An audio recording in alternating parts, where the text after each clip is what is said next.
abans de la festa de Pasqua. Jesús sabia que havia arribat la seva hora. Sant Pau ens diu: Jesús, la nit que havia de ser entregat, prengué el pa, digué l'acció de gràcies, el partí i digué: això és el meu cos, ofert per vosaltres. Feu això, que és el meu memorial. I havent sopat, feu igualment amb la copa, tot dient: aquesta copa és la nova aliança segellada amb la meva sang. Cada vegada que em beureu, feu això, que és el meu memorial. Perquè cada vegada que mengeu aquest pa i beveu aquesta copa, anuncieu la mort del Senyor fins que ell vingui. Un poc de pa i un poc de vi. El gran gest de l'entrega de Jesús per mi. El sagrament de l'amor. Qui menja aquest pa viurà per sempre. Acosta't a seure a taula amb ell. Jesús també t'elegeix per ser un dels seus. A tu també et vol entregar la vida per sempre.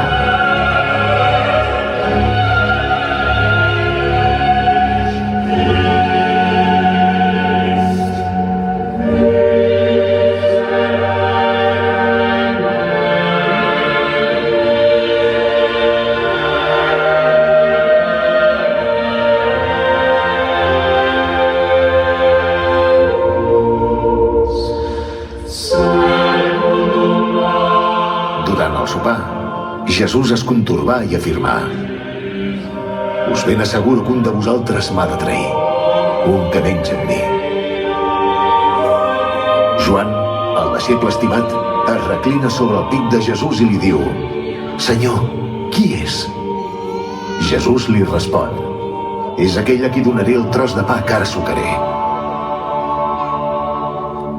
Llavors, sucà el pa i el donà a Judes.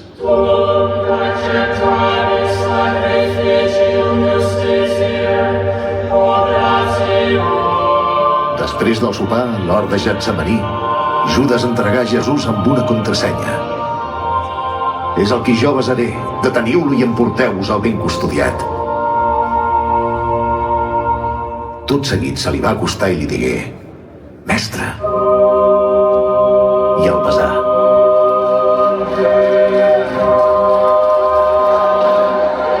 Ells es llançaren damunt Jesús i el detingueren.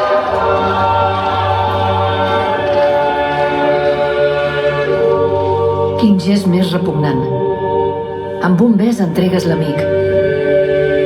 Un bes, signe de tendresa, d'intimitat, de proximitat, esdevé signe de traïció.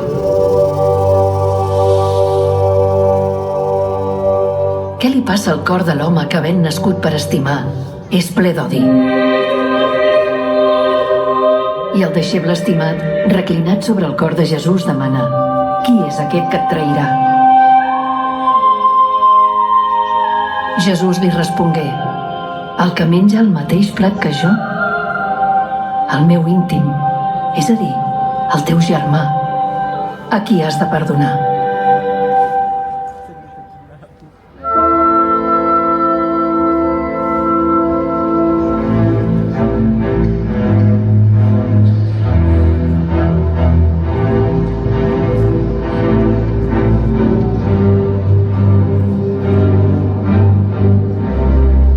Tots l'abandonen.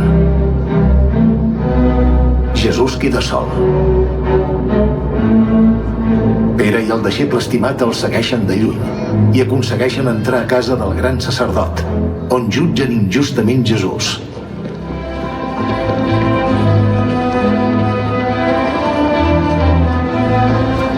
Pere s'asseu entre els criats del gran sacerdot i el reconeixen per l'accent: tu també hi anaves amb Jesús, ets un d'ells.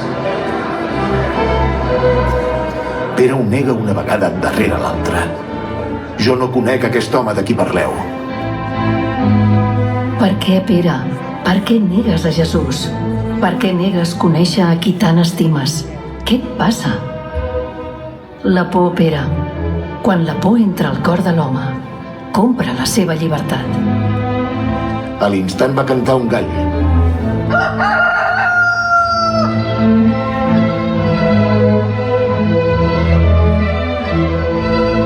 Llavors, el Senyor va girar-se i mirar Pere. I Pere es va recordar d'allò que Jesús li havia dit. Abans del cant del gall, m'hauràs negat 3 vegades. I així que va ser fora, va plorar amargament.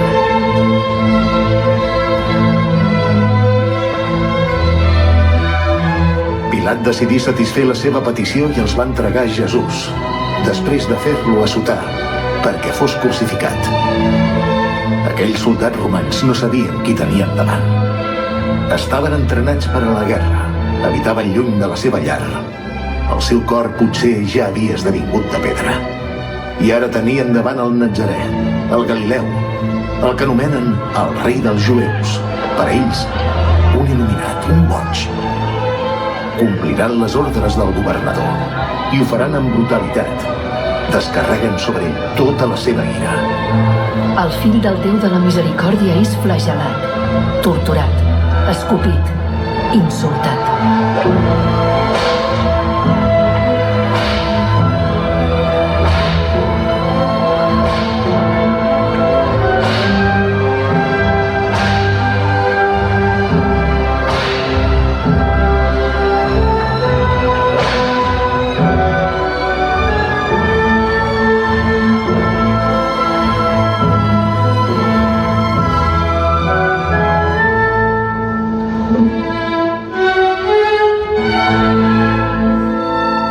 Ja està, pensa Pilat amb ràbia. Ja tenen el que volien.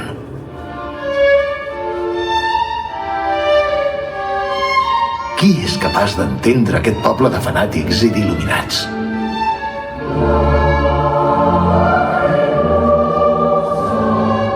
Qui és capaç d'entendre les seves perverses raons?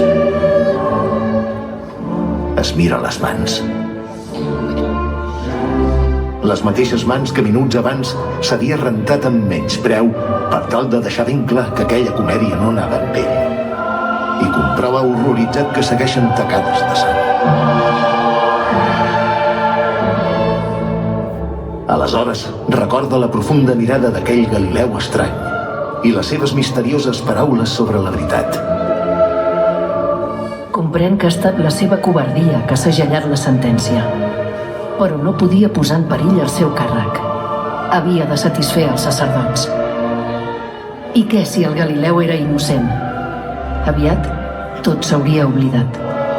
Aleshores, un calfred inexplicable el sacsejà de cap a peus i comprèn que la creu no serà el final, que tot està a punt de començar i que aquell Galileu d'ulls profunds serà encara més perillós després de morir.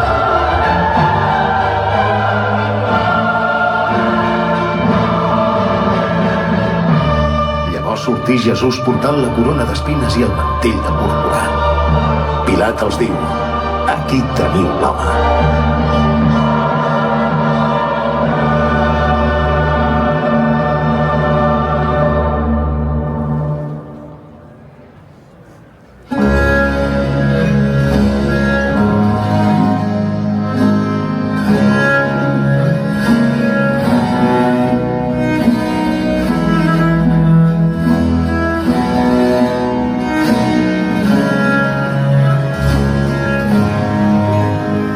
Dos soldats deixen caure amb brutalitat el pes de la creu sobre les nafrades espatlles de Jesús. Així ho manava la llei romana. El condemnat havia de traginar l'instrument de la seva tortura fins al lloc destinat a l'execució.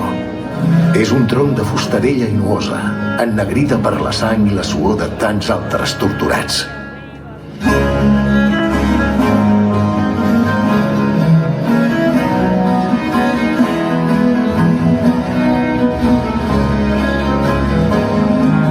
Simó tornava tranquil·lament del camp, colrat per 1000 sols, amb el front humit encara per la suor d'un dia de dur treball.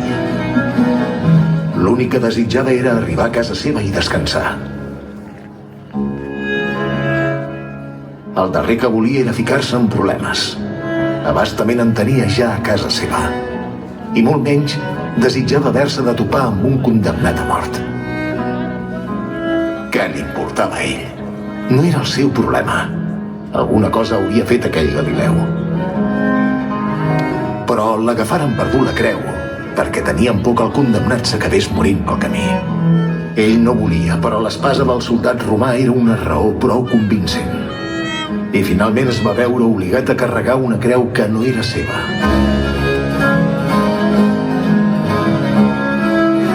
Però alguna cosa va passar en aquell trajecte que, en arribar al lloc de la crucifixió, el Cireneu hagués canviat la seva vida per la d'aquell desconegut.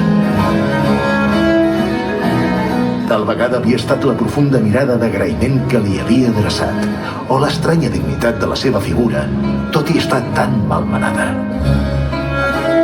No ho sabia.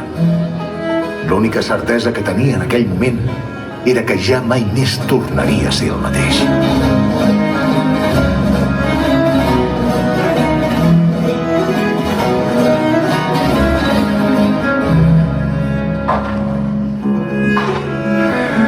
Estàs a punt de tornar a caure, senyor. M'estranya que aguantis tant. Si encara no ho has fet, ha estat per aquell Cireneu, obligat a donar-te una mà i fer la teva càrrega una mica més lleugera. M'apropo a tu. Contemplo les teves passes insegures. Veig les teves mans tremoloses que ja no saben a quin tros de la fusta aferrar-se. Puc sentir la teva respiració fatigada, feixuga. Miro els teus ulls enfonsats. El teu rostre desfigurat, inflat, brut de suor, sang i saliva. Ja no pots més.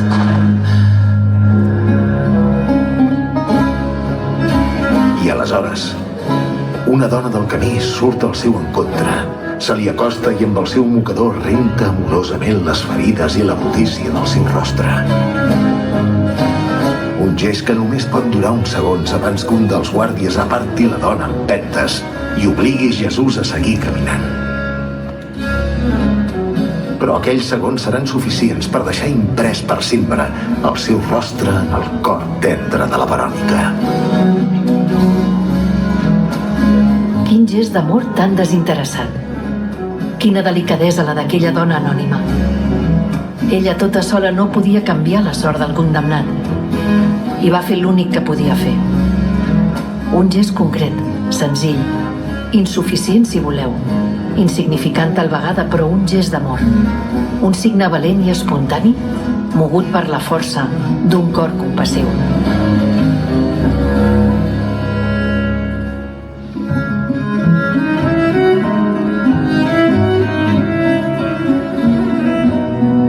El crucificaren i es repartiren els seus vestits, jugant-se'ls als daus, a veure què treia cadascú. Més encara, Sant Joan diu que van agafar el seu mantell i en feren 4 parts, una per cada soldat.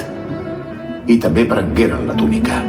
Però la túnica era sense costura, teixida d'una sola peça de dalt a baix.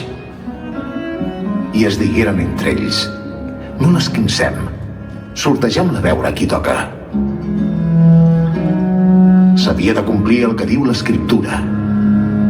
S'han repartit entre ells els meus vestits. S'han jugat als daus la meva roba. Això és el que van fer els soldats. Senyor, vares néixer pobre en un estable i morires clavat en un patíbul. Mai tingueres res. I el poc que tenies, t'ho prengueren a grapades deixant-te nu. Completament nu, tremolós, brut i ple de llagues. Ja no sembles un home. T'ho han pres tot. Ara ja et poden matar sense remordiments, perquè ja no ets un home. I tens por. La teva carn d'home experimenta de nou la por i l'atordiment. El teu ésser assumeix aquesta hora terrible de la mort, assumeix el pecat dels homes i el redimeix per sempre.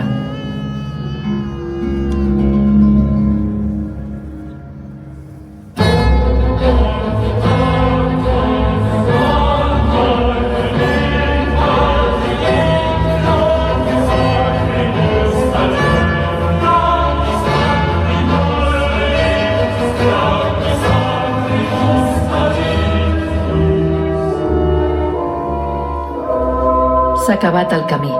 Ara ja només queda la creu. Mai no és agradosa la creu. ni mai ningú ha nascut per morir a una creu. Sols l'amor i la llibertat li poden regalar a la creu una bellesa que va més enllà de la bellesa i traspassa el cor del misteri.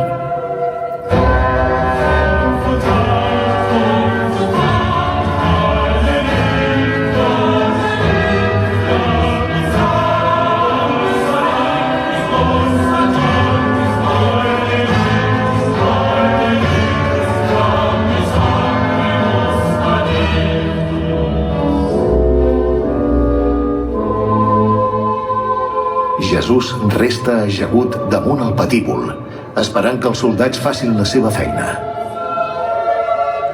El sol radiant del migdia l'enlluerna i li costa distingir el rostre d'aquell que li ferma els braços. Hi va clavant primer les mans i després els peus. En pocs minuts, el cos de Jesús queda penjat entre el cel i la terra. Aquelles mans que no es cansaven de beneir, ara estan clavades. Aquells peus que sortien corrents a rebre el fill pròdig, ara resten immòbils.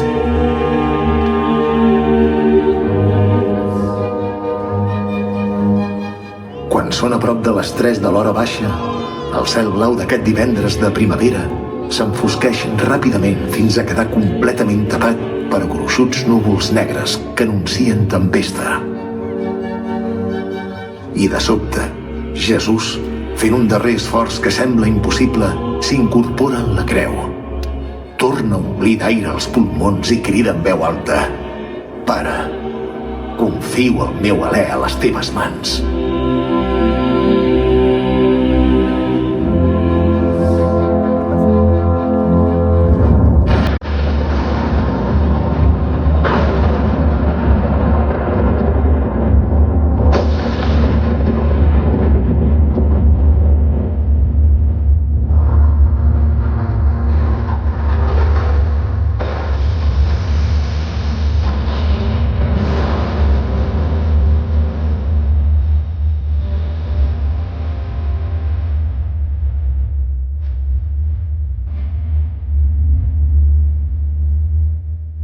Quan els soldats arribaren a Jesús, després de trencar les cames dels qui havien estat crucificats amb ell, es van témer que ja era mort i no li trencaren les cames. Però un dels soldats li traspassà el costat amb un cop de llança. I a l'instant en va sortir sang i aigua. Tot això va succeir perquè s'havia de complir allò que diu l'Escriptura: no li han de trencar cap os. I en un altre lloc l'Escriptura diu: miraran aquell que han traspassat.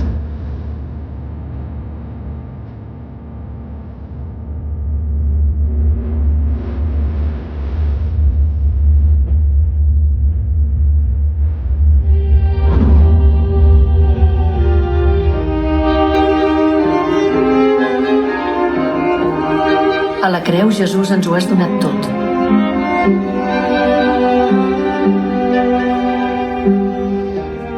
Ens has donat Maria, la nostra mare, i ens has donat l'Església. Del teu costat traspassat, Senyor, ens has donat la vida. No t'has estalviat res. Ens ho has donat tot. M'ho has donat tot.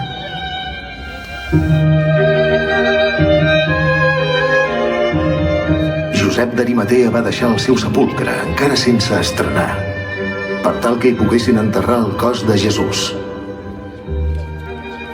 Un darrer gest d'amistat cap a aquell que havia capgirat la seva existència i li havia fet descobrir un Déu més preocupat per la seva felicitat que pel compliment de normes absurdes inventades per la duresa del cor de l'home. Però no podien perdre el temps. Aviat el sol s'amagaria rere els turons de Jerusalem i començaria el sagrat repòs del dissabte. Quan varen haver dipositat el cos de Jesús sobre la llosa del sepulcre, es va produir un silenci espès.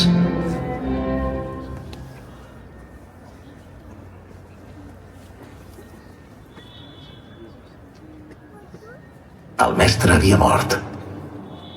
No era un malson. L'estaven enterrant.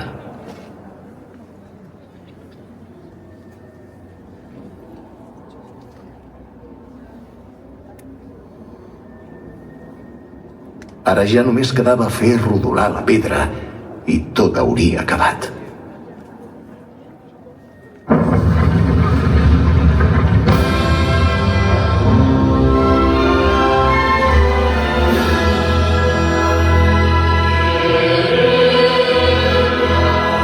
El Déu creador va fer les mans del primer home i de la primera dona amb una gran il·lusió.